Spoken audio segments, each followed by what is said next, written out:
All right, I'm all set up. I got my truck moved over here. I'm going to get the ramps out in a minute. I hooked up a temporary tank here off of an old lawn tractor I have. Put my fuel pump here. I wired the positive into the relay over here. So when the key comes on, it sends positive signal to that fuel pump for 2 seconds to prime.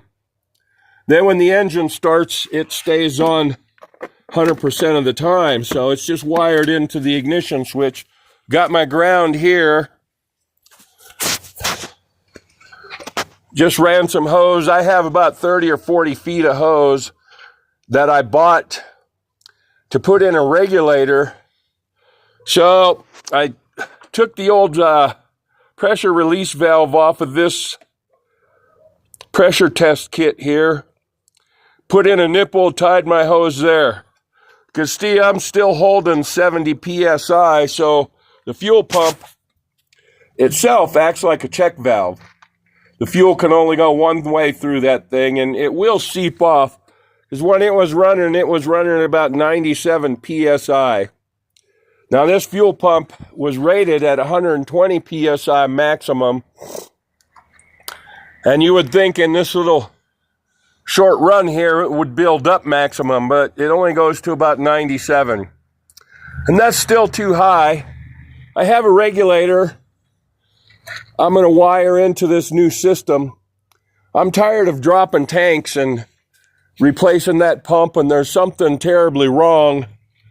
All the electrics check out. The only thing I'm not sure about is where that pump is grounded under the truck. So I got it running. I got it over here. Next, I'm going to get the ramps out, put it up on the ramps. And if you ever do something like this, you got to block off. I used a clamp there to squeeze the fuel line that comes from the tank.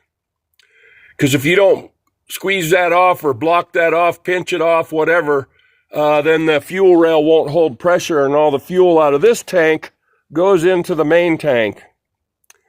And I know that's kind of rigged, but I like to experiment and play around and do stuff anyway. I mean, what else am I going to do out here in the middle of winter? January, it was 65 or 65 today. So I'm going to get the ramps out, get this thing backed up on the ramps. And I think that's the way I'm going. I'm backing up. It'll give me a little more room up front here, about 2 feet. So that's next. I'll take another video here in a while.